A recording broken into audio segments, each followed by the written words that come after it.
we're community driven, right? We're member driven. It's not a membership, right? Today with Ricardo Regalado from Route. I'm 99% focused on Route. And you guys really didn't look, or I seen the look and you guys are like, wait, not 100%? But then we alluded to 110 is the answer, by the way, that we're looking for. But what I alluded to was like, I still need to have 1% of my brain power available for Rosalato, which is my family cleaning business. Absolutely. Because that's the only way I'm going to do you justice and the investment and the other investors is by having a pulse of what's going on in the industry.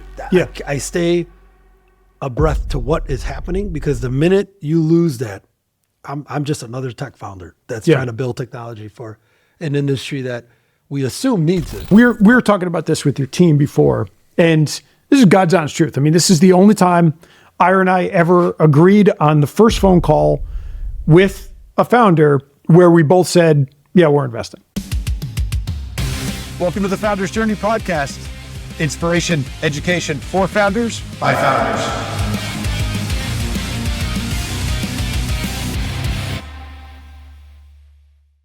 Welcome back to the Founders Journey podcast. This is not anything like we normally do. And I'm here with a co-host who doesn't even ever willing to be on camera with Ira Grossmeyer filling in for Peter Dean. So Ira and I are actually on site today with Ricardo Regalado from Route, brand new business that Evergreen just invested in, Evergreen Mountain Equity Partners, which is our fund. We just invested. Really amazing story. We've gotten to know Ricardo and his story, and we wanted to kind of make that sort of a special edition today of the podcast. So Ricardo, thanks for joining us. Thanh you, man. I appreciate it. Two for two. Ira's first. That's right. Yeah, that's right. You on somebody else's. I got two first. So, and we're actually, this is like I'll post a picture of where we are right now because this is a way higher class version of anything that we normally do for the podcast. Normally it's, I'm sitting in like my home office with like a laptop in front of me. So, mi casa es tu casa. That's right. That's right. I just want to start off. You've got this awesome story about how you got into the cleaning business. Your family started a commercial cleaning business back a while ago. It's become a phenomenally successful commercial cleaning business. Can you talk about that a little bit? Yeah. So how it started is my cousin Martin. He had a franchise himself. So it really wasn't a family business ourselves. He had it. It was a franchise, launched it, came to us multiple, years of like the Christmas party, Thanksgiving, Easter. Every get together was, I want to go back to Mexico. I want to sell the business. I'm like, I got no idea how to run a business. My wife is a makeup artist. No. After second year, we're like, hey, I'm not happy. Babe, you're not happy. Tony, are you happy? Let's do it. So we took a loan out, all the money we had in the bank, bought his franchise. And that's how we got into the cleaning industry was over 10 years ago. But quickly sold the franchise back to the franchisor. Yeah. And we officially started Rosalato from scratch, zero, in 2015. So you had the franchise, you sold the franchise back. But there was a story I remember you telling me and Ira about this, right? And kind of one of your real passions behind why you were starting that had to do with your family. Can you talk about that a little bit? Yeah. Well, I mean, even if you fast forward to today, I got 24 family members in the business. Right. So obviously family is a big deal for us. I'm 100% Mexican, so we like to do things together. My cousin at the time, he wasn't happy with his career, and he had his wife, Becky, who also, we got introduced, me and my wife, by Becky. Becky was the person who introduced us. That was Tony's wife. And us four wanted to do something together. And we were like, this could be that. We're all good friends. We're best friends. My cousin's 3 months apart. He's like a brother. And we took the plunge together. And that was really what said, hey, why work for corporate if we all love each other and have fun and enjoy and we're like friends? Let's do it together. Right. So you started this thing.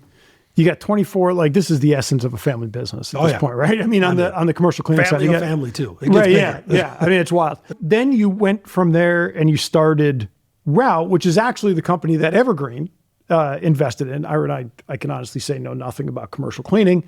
We can barely clean up after ourselves. I will teach you how to launch a cleaning company by the end of this conversation. What do you say, man? We launched Yeah, a we're clinic? all in. Risk gotta be easier than what we're pandemic-proof, doing. recession-proof. That's right. It's way easier than the tech business. I can tell you that. That's not at all true. So talk about how you then went you go from the commercial cleaning business, you go into Route, which is a software company. Yeah. What was kind of the genesis there? Well, I mean, we're from Chicago. It's a very, there's a big tech ecosystem here. And in 2018, I was a part of IHCC. I always give props to Omar, who was the president of IHCC at the time. It's the Illinois Hispanic Chamber of Commerce. They happened to be on the second floor of two floors where 1871 was. So 1871 is a huge ecosystem. I mean, you got developers, software companies there, right? It's a thriving community. And my wife, I was at the time complaining about the fact that, we weren't as efficient as I wanted to be. And, we were stuck. She's like, Rick, you're always talking about tech and you use all this technology within the business. Go build an app. I was like, okay, I don't think I can. I am not a developer.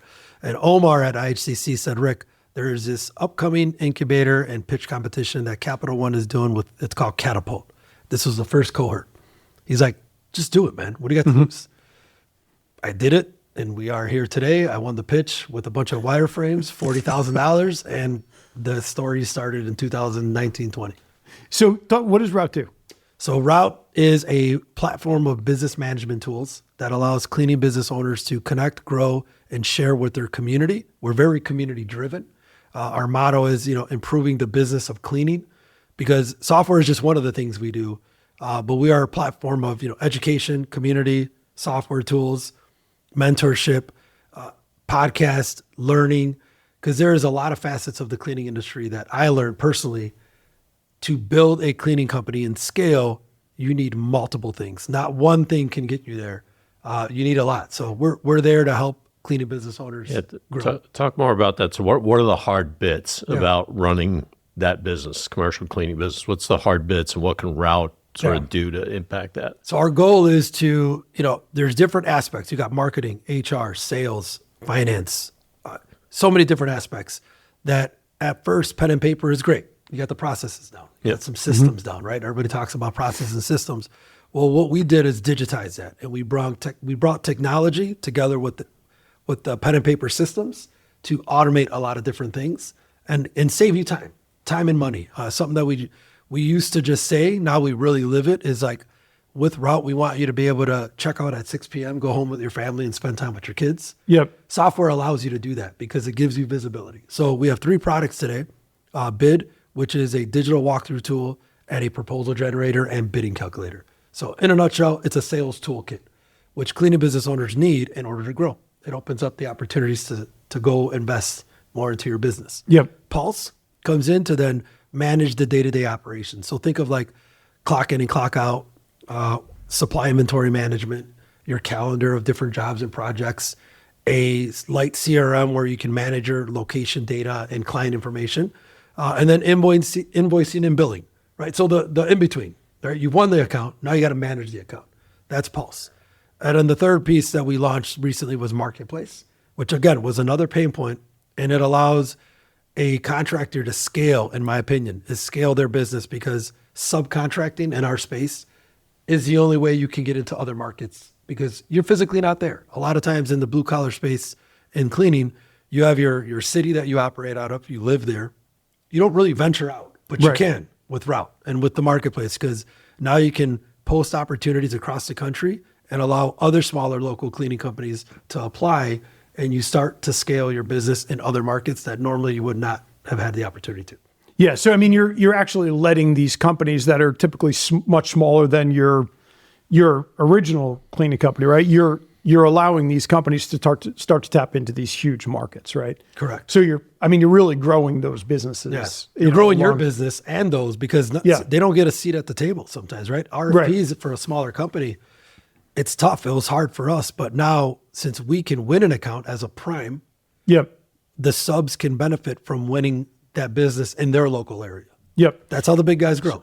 Yeah, I was going to ask a little bit, talk a little bit more about the customer. So you obviously understand the mid and larger size businesses, but you're route is really an opportunity for small businesses. Yeah. Right. Yeah. So how do you deal with the fact that they might not be tech savvy, and do you have to really focus on ease of use in addition to the functionality? How do you get people comfortable with this? Man, that's like the essence of what we've been dealing with right now, right? Is at first you build tech, you think anybody, oh, here, download the app, start using tech. Right. That was me about 2.5 years ago. You start to be empathetic on the user experience now, right? Again, I've been there.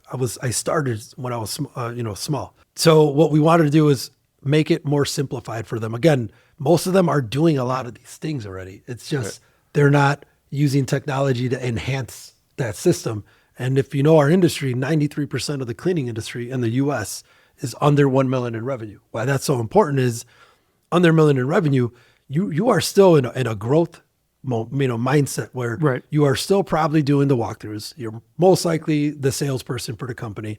You probably have a manager or an ops director. Right. You have help, but you're still involved. You're running in the day-to-day. With technology, it allows you to take a step back. So what I learned, I implemented in Route. We didn't nail everything though. We learned a lot. Again, user experience. We need to still continue to simplify, but we used ourselves as a case study and a lot of other peers that I have to say it works, right? And this is how you should use it to level up, because again, I just said the numbers. It's very fragmented. 7% makes up for 90% of the $90 billion in this space. The rest of the guys are fighting to try to get there. Right. So I love this concept that you came out of the space, you created a solution to help solve a problem in your own business. Now you can commercialize that. So talk about one of the secret sauce here is that you have this entity, right? Your family business where you can test drive what you're doing. So talk a little bit about how you interact with that side of your side of your brain and that side of your business. So I wanted to give you two some kudos too, because I don't know if you guys remember exactly like our first. We always take kudos. We love that. Especially when Peter's we not appreciate here. it. Our first conversation, and it's funny because I said this to a few other VCs, right? And like Karcher, who I told you about, Flaws, and who's our lead VC, and I bring this up because I told you to is I'm 99% focused on Route, and you guys really didn't look, or I seen the look, and you guys are like, wait, not 100%? But then we alluded to 110 is the answer, by the way, that we're looking for. But what I alluded to was like, I still need to have 1% of my brain power available for Rosalato, which is my family cleaning business, because that's the only way I'm going to do you justice and the investment and the other investors is by having a pulse of what's going on in the industry. I stay abreast to what is happening, because the minute you lose that, I'm just another tech founder that's trying to build technology for an industry that we assume needs it, but like, how do they need it? And what capacity do they need it? Actually, we've invested in other companies like that. We've seen that before. And, one of the challenges I think you see when people go and they start tech companies, right? They will take an approach where, hey, maybe there's this problem that might occur, but they start building a solution for a problem that may or may not occur, right? And that solution is a tech solution. And what we've seen, several times with companies in our portfolio and others, I mean, CPAL is a great example of this, right? CPAL is a company we invested in a while ago, phenomenally successful staffing business. Samir, who's a great founder, built a phenomenally successful staffing business, and then spun out a piece of software that his staffing business became the first customer, right? And they become the constant testing lab for further innovation and things like that. I think it's a brilliant way to start a business, because you have an understanding of the problem set in a whole different way, right? Than, somebody coming into this, to the space from outside, whatever, right? Because you were saying, Greg, too, anybody could build software. Sure. Yeah, absolutely. Absolutely. Like that's what we were talking about before we started, right? Like we could come in, and Ira and I know how to build software. I mean, I don't know how to write code, but I mean, we know how to get software built, right? We could replicate just about any piece of software, probably give us a couple of weeks. Yeah. That's not the secret sauce, like Ira said, right? That's not the part of this that is actually the important part. I think, I don't know if you're in the way here on and what it says, but this improving the business of cleaning, right? What is so interesting to me when you look at this business, I'd love you to just expand on this a little bit. You said before we started this interview that you're not building a software company. No. You're building a community. Yep. Right? Talk about this. Talk about that, because it's such a radical departure from the way that most software companies kind of think about themselves, right? That tend to be very tech first. Talk about that. All these metrics are about like users and customer acquisition and this and that. And it's like, for us, we're community driven, right? We're member driven. It's not a membership, right? But the fact that we're community driven is software happens to be one of the things Route does. Right. But what we do is foster a community of individuals that, I mean, I've been at every stage. I'm still looking forward to get to more stages, but everybody in the community, we've got large enterprise, medium, small, mom and pop, sole proprietors. Like there's so many levels that what happens is you try to build for a niche, and then the niche adapts, but then they grow out, they graduate, or then you miss the boat on the earlier adopters. By being community driven, we serve the community. Yeah. And we meet them where they are, right? They may come into Route, and we were talking earlier, like they're looking for contracts. Awesome. We can assist. Yep. You're coming into Route, you're looking for mentorship. Awesome. Here, like-minded individuals Right. can assist. So by approaching it that way, a user profile is not a general user persona. It's you are a cleaning business professional or a cleaning business owner in the industry, that we have a community of solutions. A solution doesn't have to be technical. Right. A solution could also be a connection with somebody else in the industry. Yeah. Yep. And that community is, I mean, that community, then some of that you're actually monetizing through the software. Yeah. Most of it you're not, right? Most of it is just about doing the right thing for people in the space. A lot of people in my industry say I'm the worst salesman for a Route. I do not sell Route. I'm getting better though. I'm getting better. But because I didn't want to lead with the sale, right? It's like we're leading with value first. Right. You have to. You're almost leading with giving back, right? And just giving back to the community over and over again. And I think, you contrast that with the way that a lot of businesses, will start up. You have this piece of tech, and then I'm going to go out and I'm going to try to get somebody, and you're running Google ads and you're doing things like that. And again, not to say that stuff doesn't play a role. It obviously certainly does, right? It's a channel. We were talking about this with your team before, and this is God's honest truth. I mean, this is the only time Ira and I ever agreed on the first phone call with a founder where we both said, yeah, we're investing. And we told you, that never happens, right? We go to our investment committee, we do things like that. But because the mission is so compelling, right? And that mission of we're going to take this to market by adding value, we're going to take this to market by community, and eventually that is going to come back to us in the form of people using our software and things like that. But the goal is that value. Yeah, and you have it's so compelling because you have this sort of three-legged stool. You've got this direct market knowledge awareness. You lived it. You went through the ups and downs, the pain. You built an entity in the industry. You know the industry. You're now plugged into the industry. You're in every major event there is, it sounds like. I don't know how you replicate yourself. You've got a built-in feedback loop, which you shouldn't underestimate the value of that feedback loop, being able to go out, upgrade your solution, and ask your own entity what they think about it. So you've got this built-in feedback loop, and you've got a value-first, community-first approach to bringing people into this family and providing a solution for them. Whatever that solution means, some of that's going to turn into Route customers, for sure. And over time, we firmly believe it's going to grow into a lot. What I think is interesting also is one of the components of your software suite, you've got bid, which is sort of block and tackle of help me actually respond to an opportunity and create a professional level bid, even if I'm small. I can look bigger, which I think that in of itself is value. You've got this sort of pulse operating component of it is how do I run my business more efficiently with tech? But then marketplace to me feels like sort of an outgrowth of this community concept. So talk a little bit about, so people who don't understand your industry as much, talk about really what marketplace is doing, because I think you're doing something pretty significant in the market there. No, man, that's my baby right there. That's our differentiator, in my opinion. With marketplace, the first initial idea was digitize prime and subcontracting. So a lot of people, marketplaces are, I'm not reinventing the wheel. Many exist. Your traditional is a commercial client needs cleaning services. They would go to the market to find a cleaning company in their area. No problem. There's so much business just with prime and subcontracting though. Like primes have contracts that they can't serve in all these rural, smaller local areas. And I've seen it firsthand. So I was like, man, I'd love to just bring that online and allow people to connect and vet each other in a marketplace effect and be fellow contractors. So in our marketplace, you'll see we don't call you a prime or sub.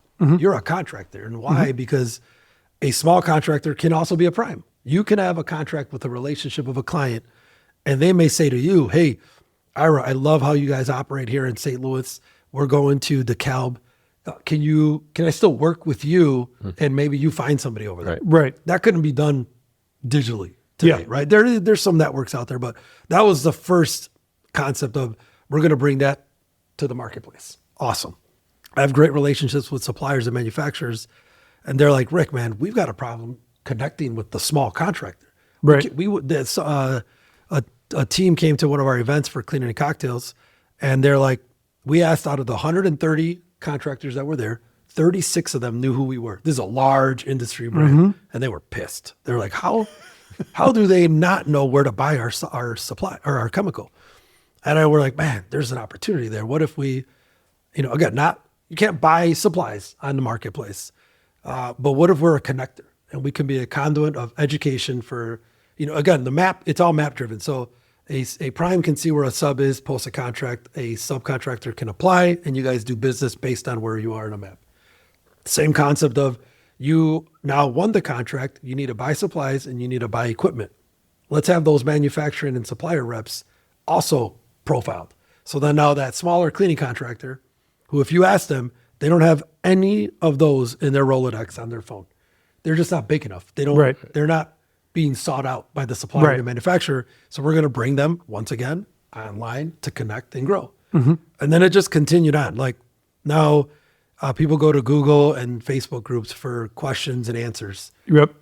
Not a great place, in my opinion, to go. You don't know who's answering that question. Right. We're going to bring the community and their questions and answers and moderate and curate good answers to good questions in the marketplace. And it just keeps going. Like, now you'll be able to find events on the marketplace in that platform. You'll be able to know what's going on in the industry, right? Let's curate industry knowledge for our industry and our platform. Allow there to be mentorship, coaches. Again, I can go on and on, but it's just, I want to bring it into our ecosystem. The other stuff is supplemental. Those are going to be great tools. If we're the tool for you to use, awesome. If not, guess what? I'll find you other tools. There's other softwares that do some of the things that we're going to be doing. We'll team up and build a great network. Because again, if we're going to do right by the community, we're not the end all be all solution all the time. Let's curate that relationship and really do good by the community. And you mentioned cleaning and cocktails, so some folks probably don't know what you're talking about. But before we even started, he said, this is like the first podcast I've ever done where I'm not drinking. Right. Yeah, nothing. And we were highly disappointed. Yeah, it's like we're certainly not averse. It's like 10:30 in the morning or something. But but that's part of bringing people into the community, how people learn about you, and you've got incredible social presence from what I've seen. So talk a little bit about that part of it. Cleaning and cocktails is fun. It came out of COVID, obviously, right? So right before COVID, we have it was a speakeasy bar here in Chicago, and it was called the Janitor's Closet. No lie, it was the old Janitor's Closet. Is it still there? No, they closed down. I'm so pissed. So it was a speakeasy bar. Like when you walk in, it's literally the old janitor closet of the hotel. Yeah. So they have a small bar, 6-8 people max. You can't fit more people in there. So I was like, man, because I was doing a walkthrough. I was selling my cleaning services, and I'm like, hey man, can I do a podcast here?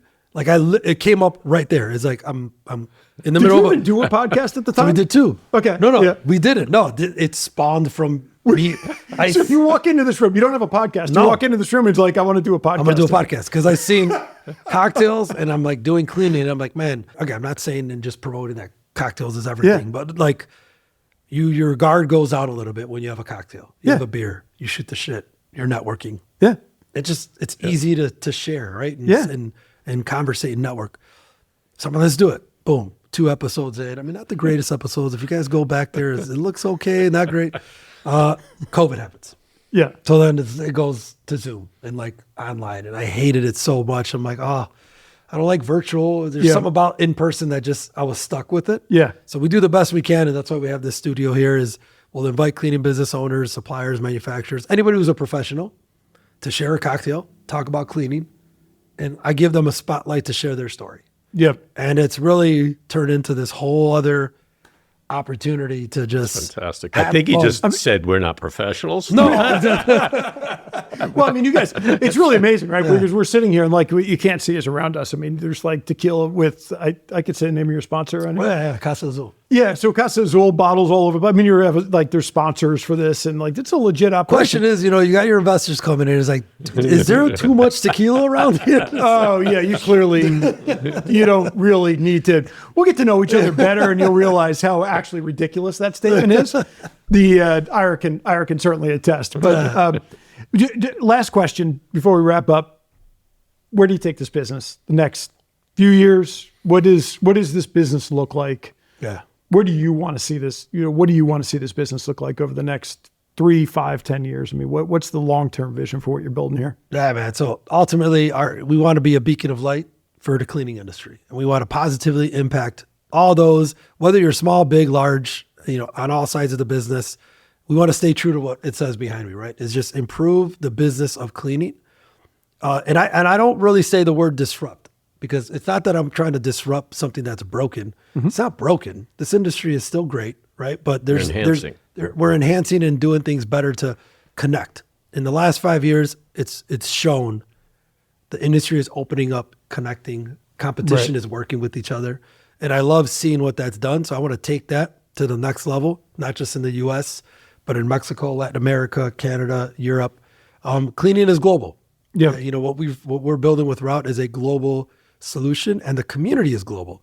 I get a kick and love seeing that, like 2 days ago, a cleaning company from New Zealand sent me a message. A company from Bermuda sent me a message. Like, that means that we are doing what we're set out to do, is connecting the entire industry. I'm hoping that founders who are listening to this today, like, really kind of grab a hold of that message of that building the community, adding value, letting that then return to you, right? And taking the space that companies operate in, regardless of the industry, right? But taking that space and really going out and connecting people and kind of doing that work first, right? Letting it then come back. I think it's an enormously powerful, I mean, it's not only a good thing to do, it's also just a really smart business strategy, right? And getting to know you, I think that's probably the secondary reason for you. But if it's not the secondary reason, you're the most like genius sort of master, sales and marketing mastermind I've ever met. And it may be both, right? Yeah. But just being there, being present in that space and being able to be that community, it's so much of it, we were talking about this before, so much of it is very similar to the way that we think about Evergreen Mountain, right? As a venture firm, yes, we are in the business of making venture investments, but ultimately, what we talk about all the time is we're in the business of actually helping founders, right? Probably less than 1% of the founders that we're interacting with or that are part of the community that we're building called the Founders Collective will ever invest in. Yeah. Not because they're not great businesses, just because, we're very specialized in our investment and things like that. But we want to be there to actually be part of that conversation with them and provide the resources. That's why this podcast exists. That's why we're building community. And, that's why our social media presence and things like that are so strong. So it's the exact same model, which I think, really resonated with us the first time we ever spoke. So I love the way you describe the improving the business of cleaning. And I think that's a takeaway for founders also, like having a North Star. And we talked about this a little bit before, like you measure every decision against that because you can be pulled in 1,000 directions. So does it improve the business of cleaning? Okay, I'll put some cycles on that. If it doesn't, I've got to move on. No offense. It might be very enticing, but you've got a million things you can focus on. So really focusing your energy on that North Star, I think that's just incredibly high value. So love that you're doing that. Yep, absolutely. Awesome. All right. That's it. Ira. Thank you guys. Yeah. Thank you. Thank you guys. I appreciate it. Ira survived his first podcast as a host. Barely. Peter, watch out. I'm coming for you, man. That's right. Yeah. Peter D, my co-host, the better Ira's guy in his sights. I didn't even want to sit down. We had to convince him, like Ricardo and I had to sit here and try to convince Ira to take a seat. But he did it. He asked questions. It was great. Oh, yeah. We're having fun. Wow, cocktails next time. Next time. Next time. All right. That's it for the Founders Journey podcast. We'll see you See you on the next edition. As always, if you liked it, subscribe, like it, send it out, share it, whatever you want to do. Just spread the love. Thanks. See you next time.